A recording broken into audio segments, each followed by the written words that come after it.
આજે રસોડામાં બનવાનું છે કંઈક ખાસ. અમે બંને બહેનો મળીને બનાવીશું કરકરા ભરેલા મરચા, મસાલેદાર ભરેલા બટેકા અને સ્વાદથી ભરપૂર મેથી પાલકના ભજીયા. એકવાર જોશો ને તો બનાવ્યા વગર રહી જ નહીં શકો.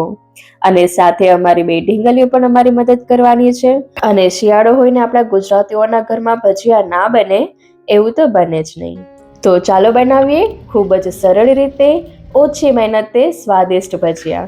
એના માટે આપણે અહીંયા લીલું લસણ સમારી લીધું છે, સૂકું લસણ લીધું છે અને ઘણી બધી લીલી ફ્રેશ કોથમીરના પાન એડ કરી દઈશું અને બે લીલા મરચાં રફલી સમારી લઈશું, એક આદુનો ટુકડો લઈશું. બધું સમારીને એમાં આપણે અડધી વાટકી જેટલા મગફળીના દાણા એડ કરશું. કોથમીર દીદીને હજી થોડી ઓછી લાગે છે એટલે એ હજી થોડી વધારે એડ કરે છે. અને ત્યાં સુધી હું અહીંયા ઝીણી ઝીણી મેથી સમારી લઈશ. અને હવે ચટણીનો બધો સામાન આપણે મિક્સર જારમાં એડ કરી અને ચટણી બનાવી લઈશું. સ્વાદ મુજબ આપણે મીઠું એડ કરશું અને હળદર, ચટણીનો કલર સરસ આવે એ માટે એડ કરશું અને અડધું લીંબુ નીચવી દઈશું, જેના લીધે ખાટી તીખી સરસ ચટણી થાય. જો તમારે ખાંડ એડ કરવી હોય તો તમે એ પણ એડ કરી શકો છો. અને જોઈ શકો છો તમે તૈયાર છે આપણી એકદમ યમી રાજકોટની ચટણી હોય છે એ રીતની ચટણી. આને તમે જાડી પાતળી તમારી રીતે બનાવી શકો છો. હવે આપણે અહીંયા ચૂલા પર ભજીયા બનાવવાના છે એટલે આપણે કઢાઈમાં કટીવાળો આપી દઈશું. આ રીતે માટીથી કટીવાળો આપીએ તો આપણું વાસણ કાળું થાય છે પણ એ તરત સાફ થઈ જાય છે. હવે અહીંયા મેં ઝીણા ઝીણા મરચાં બે સમારી લીધા છે અને દીદી ભરેલા મરચાં બનાવવા માટે ખાટું મીઠું ચેવડો મિક્સ આવે છે એ એક વાસણમાં કાઢી લે છે. આનાથી કાંઈ પણ ઝંઝટ વગર આપણા કંદોય જેવા ભરેલા મરચાં બનીને તૈયાર થશે. હવે અહીંયા દીદી મરચાં બધામાં ચીરા પાડી લેશે ત્યાં હું ચેવડો મિક્સીમાં પીસીને લાવી છું. જો આપણે આ રીતે એકદમ ફાઇન પેસ્ટ કરી દેવાની છે ચેવડાની.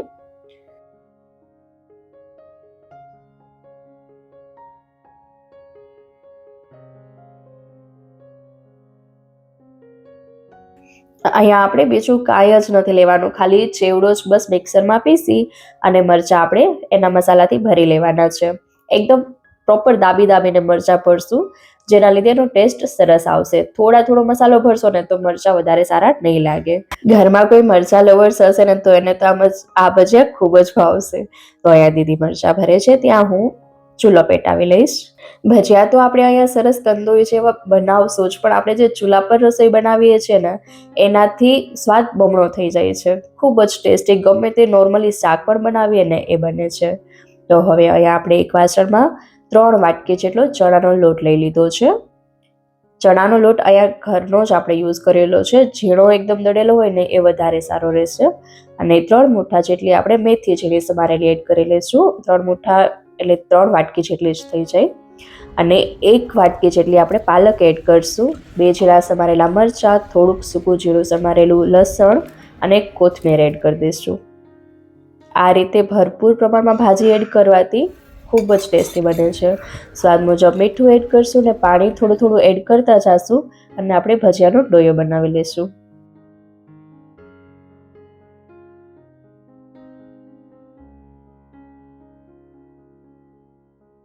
અહીંયા આપણે ચણાનો લોટ થોડોક ઓછો લાગે છે એટલે 1 વાટકી જેટલો ચણાનો લોટ આપણે હજી એડ કરશું અને અડધા લોટા જેટલું પાણીની આપણે જરૂર પડી છે મિક્સ કરવામાં. હવે અડધી ચમચી જેટલા સાજીના ફૂલ અથવા બેકિંગ સોડા એડ કરી અને અડધું લીંબુ નીચવી દઈશું એને એક્ટિવેટ કરવા માટે અને બરાબરથી મિક્સ કરી લઈશું. ને તૈયાર છે આપણો ભજીયાનો ડોયો અને ચૂલાનો તાપ પણ થઈ ગયો છે.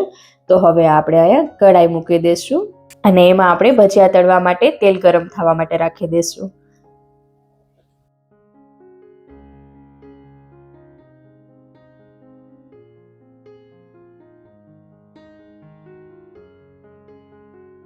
હવે અહીંયા ભરેલા મરચાં બનાવવા માટે 2 વાટકી ચણાનો લોટ અને 1 ચપટી જેટલું સાજીનું ફૂલ અને સ્વાદ મુજબ મીઠું અને થોડુંક પાણી ઉમેરીને આપણે મરચાંનો ડોયો બનાવી લઈશું. થોડુંક અહીંયા સ્કીપ થઈ ગયું છે. તો આ રીતે કઈ રીતનું બેટર બનાવ્યું છે એ પણ આપણે જ્યારે ભજીયા એડ કરશું ત્યારે તમને બતાવીશું. આને આપણે 1 મિનિટ જેવું મિક્સ કરવાનું છે, ત્યારે જ બરાબર આપણો ડોયો કમ્પ્લીટ થશે. જો એડ કરીને બધું તરત મિક્સ કરીને આપણે બનાવશું તો બરાબર નહીં બને. એટલે 1 મિનિટ જેવું આપણે તેને મિક્સ કરતું રહેવાનું છે બરાબરથી. 2 ભજીયાની તૈયારી થઈ ગઈ. હજી આપણે ભરેલા બટેકાની તૈયારી કરવાની બાકી છે.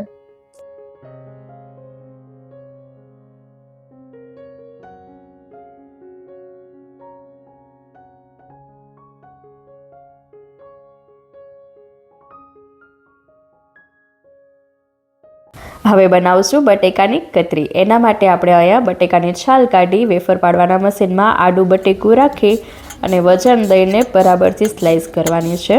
બટેકું તૂટે નહીં, બરાબર ધ્યાનથી આખી સ્લાઈસ નીકળે ને એ રીતે આપણે અહીંયા સ્લાઈસ કરવાની છે. કેમ કે આપણે અહીંયા બટેકા ભરીને ભજીયા બનાવવાના છે, એટલે જો સ્લાઈસ તૂટી જશે તો આપણા ભજીયા બરાબરથી નહીં બને. હવે આ રીતે આપણે બધા બટેકાની સ્લાઈસ કરી અને એક વાસણમાં પાણી લઈને એમાં પાણીમાં એડ કરતા જશું, જેના લીધે બટેકા કાળા ના પડે. હવે અહીંયા આપણે બટેકાને સ્લાઈસ કરી લેશું ને દીદી બનાવશે મેથી પાલકના ભજીયા.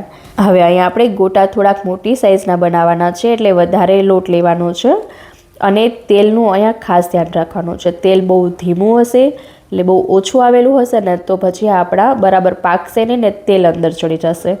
અને જો ફૂલ તેલ આવેલું હશે ને તો ભજીયા આપણા બળી જશે. એટલે તેલનું ટેમ્પરેચર અહીંયા ખાસ ઇમ્પોર્ટન્ટ છે ભજીયા બનાવવામાં. મીડિયમ તેલ આવવું જોઈએ, બહુ ફૂલ પણ નહીં ને બહુ ઓછું પણ નહીં. એટલે આપણા અંદરથી સરસ ભજીયા પાકી જશે. અને જો તૈયાર છે આપણા ગોટા, કેવા સરસ બન્યા છે. આમાં આપણે મેથીને પાલક વધારે એડ કર્યા છે ને એટલે ખાવામાં ખૂબ જ સરસ લાગશે અને દેખાવમાં બી.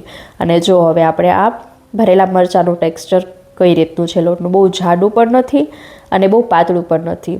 આ એક બેટરમાં આપણે 2 ભજીયા બનાવશું. આ રીતે એમાં મરચાં બરાબરથી ડીપ કરી અને આપણે તેલમાં ઉમેરી દઈશું. બધા ભજીયા બનાવવામાં તેલનું ટેમ્પરેચર તો સરખું જ હોવું જોઈએ.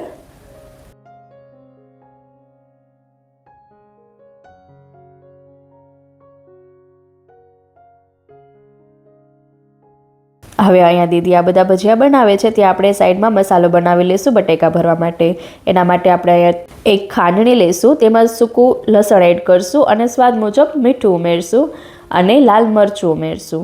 અહીંયા ચટણી જો વધારે પણ બની જાય ને તો આપણે શાકમાં પણ આ ચટણી યુઝ કરી શકીએ છીએ.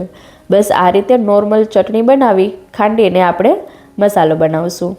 હવે અહીંયા આપણા મરચાંના ભજીયા પણ રેડી છે. જો એકદમ કંદોઈ સ્ટાઇલ ભજીયા બન્યા છે ને, ખૂબ જ ટેસ્ટી બનીને તૈયાર થયા છે. અહીંયા આપણે મરચાં બહુ લાલ નથી કરવાના, એ વાતનું પણ ધ્યાન રાખવાનું છે. તો જોઈ શકો છો તમે આપણે મેથી પાલકના ભજીયા અને મરચાંના ભજીયા રેડી છે ને. અહીંયા આપણે તૈયાર કરી લઈશું ભરેલા બટેકા. એના માટે આપણે બટેકાની એક સ્લાઇસ લીધી છે, એમાં ઉપર થોડી ચટણી આપણે એડ કરી દઈશું અને એના પર બીજી સ્લાઇસ એડ કરી દઈશું. આ રીતે આપણે 2 સ્લાઇસની વચ્ચે ચટણી ભરવાની છે. અહીંયા તમે ચટણી તમારા સ્વાદ મુજબ ભરી શકો છો, ઓછી વધારે. અને ચટણીમાં જો તમારે બીજો સ્વાદ પણ કંઈ ઉમેરવો હોય તો તમે એ પણ એડ કરી શકો છો. અને આ રીતે આપણે બધા બટેકા તૈયાર કરી લેશું. અને અહીંયા વિહુ અને કૃપાલી બેય કે અમને ભજીયા બનાવવા દો, અમે બટેકાની સ્લાઇસ તૈયાર કરશું, બટેકાના ભજીયામાં અમે મસાલો ભરશું.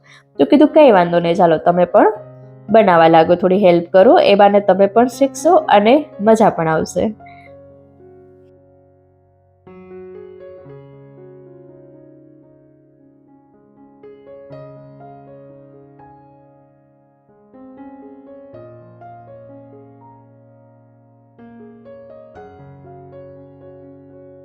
હવે અહીંયા જે મરચાંનો ડોયો આપણે બનાવેલો હતો ને એમાં જ આપણે બટેકા એડ કરી એમાં ડીપ કરીને તળી લેવાના છે. આ રીતે 2 સ્લાઇસ આપણે ડીપ કરતા જશું અને તળતા જશું. બટેકાના જે આપણે સિમ્પલ કતરી ભજીયા બનાવીએ છીએ ને એના કરતાં આ નાના મોટા બધાને ખૂબ જ ભાવશે. બસ જો આ રીતે અમે વાતો કરતા કરતા ભજીયા બનાવીને તૈયાર કરી લીધા છે. જો કે બધા તો નથી બનાવી લીધા, ઘરના બધા મેમ્બર્સ જમવા બેસશે ત્યારે ગરમ ગરમ ભજીયા બનતા જશે અને બધા ખાતા જશે. આ બસ એક પ્લેટ આપણે બનાવીને તૈયાર કરી છે. જો આ રીતે બટેકાના બહુ લાલ ભજીયા નથી થવા દેવાના અને તૈયાર છે આપણા ખૂબ જ ટેસ્ટી યમી ભજીયા. એમાંય તે આ ચટણી સાથે તો આ ભજીયા ખૂબ જ ટેસ્ટી લાગે છે. તમે એક વખત બનાવીને જરૂર ટ્રાય કરજો. અને શિયાળામાં આ રીતે ફળિયામાં ચૂલા પર ભજીયા બનાવવા અને ફેમિલી મેમ્બર્સ સાથે બેસીને ખાવું, ગપ્પા મારવા ખૂબ જ મજા આવે છે. તો વિડીયો કેવો લાગ્યો એ કમેન્ટ સેક્શનમાં લખીને જરૂર કહેજો, અને જો વિડીયો ગમ્યો હોય તો વિડીયોને એક લાઇક, શેર અને ચેનલને સબસ્ક્રાઇબ કરવાનું ના ભૂલતા. આગળ મળશું નવા વિડીયોમાં નવી રેસીપી સાથે. ત્યાં સુધી આવજો.